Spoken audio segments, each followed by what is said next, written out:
नमस्ते। आज बात करते हैं एक ऐसी जबरदस्त टेक्नोलॉजी की जिसने साइंस की दुनिया में कह सकते हैं एक क्रांति ला दी।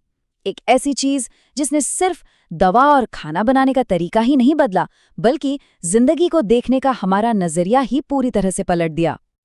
अच्छा, तो इसको समझने के लिए ना चलिए थोड़ा टाइम में पीछे चलते हैं। देखते हैं कि कुछ दशक पहले मेडिकल वर्ल्ड के सामने क्या बड़ी मुसीबत खड़ी थी। जरा सोचिए, 1980 के दशक से पहले डायबिटीज का इलाज करना कोई छोटा मोटा काम नहीं था। इंसुलिन जैसी जो जान बचाने वाली दवाएं थीं, उन्हें बनाना बहुत ही मुश्किल और बेहिसाब महंगा काम था। मतलब कई कई टन जानवरों के पैनक्रियाज लगते थे। और उससे बनता कितना था? सिर्फ कुछ मिलीग्राम इंसुलिन। अब इसका नतीजा क्या होता था? सीधी सी बात है, दवा बहुत कम होती थी, महंगी तो इतनी कि पूछो मत, और ऊपर से कई बार इंसानों में एलर्जिक रिएक्शन भी हो जाता था। तो जाहिर है एक नए सल्यूशन की सख्त जरूरत थी। और ये सल्यूशन आया एक ऐसी पार्टनरशिप से जिसके बारे में किसी ने सोचा भी नहीं था। यहाँ एंट्री होती है दो वैज्ञानिकों की। एक तरफ थे स्टैनली कोहेन, जो प्लाज्मेट के एक्सपर्ट थे और जानते थे कि उन्हें ई कोलाई बैक्टीरिया में कैसे डालना है। दूसरी तरफ थे हर्बर्ट बोयर, जिनकी मास्टरी थी रिस्ट्रिक्शन एंजाइम्स में। ये वो एंजाइम्स हैं जो डीएनए को बिल्कुल सटीक जगह से काट सकते हैं। एकदम परफेक्ट कॉम्बिनेशन है ना? और बस यहीं पर वो मैजिक मोमेंट हुआ।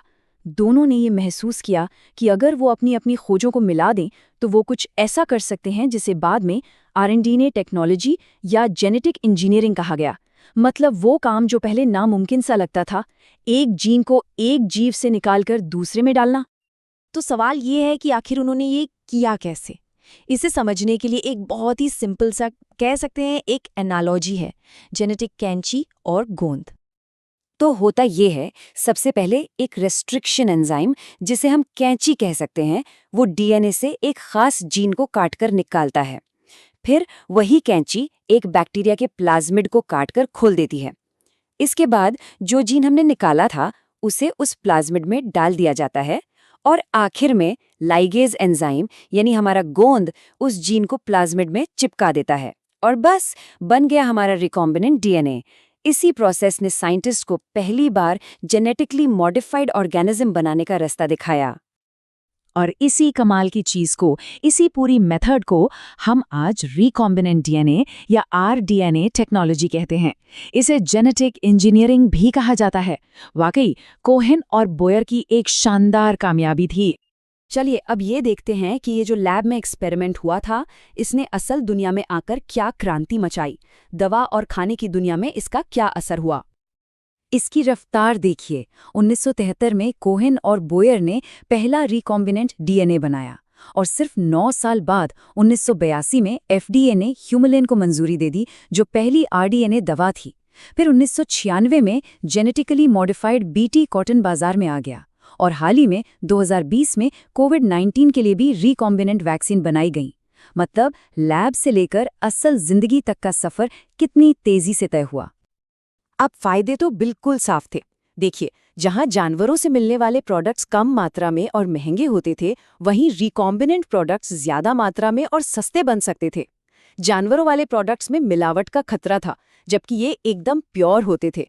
और सबसे बड़ी बात, इनसे इम्यून रिएक्शन का खतरा भी ना के बराबर था। और कहानी सिर्फ इंसुलिन पर खत्म नहीं हुई। अरे इसके बाद तो जैसे चमत्कारों की लाइन लग गई। बौनेपन के इलाज के लिए ग्रोथ हार्मोन, कैंसर के लिए इंटरफेरॉन, खून के थक्के घोलने के लिए प्लाज्मिनोजेन एक्टिवेटर और हेपेटाइटिस बी के लिए पहला रिकॉम्बिनेंट टीका रिकॉम्बिवैक्स एचबी। ये सब इसी तकनीक की देन है। तो ये समझना जरूरी है कि आरडीएनए टेक्नोलॉजी कोई एंड पॉइंट नहीं थी, बल्कि ये तो एक स्टार्टिंग लाइन थी। आधुनिक बायोटेक्नोलॉजी की नींव यहीं से रखी गई। सोचिए, इसी नींव पर आज की मॉडर्न बायोटेक की पूरी इमारत खड़ी है। डीएनए फिंगरप्रिंटिंग हो, ह्यूमन जीनोम प्रोजेक्ट हो, डॉली भेड़ की क्लोनिंग हो, या आज के दौर के क्रिस्पर कैस9 जीन एडिटिंग टूल्स और एमआरएनए वैक्सीन, इन सब की जड़ें कहीं ना कहीं उसी पहली खोज से जुड़ी हैं। तो बात यह है कि हमने जीवन के कोड को, उसकी भाषा को फिर से लिखना सीख लिया है।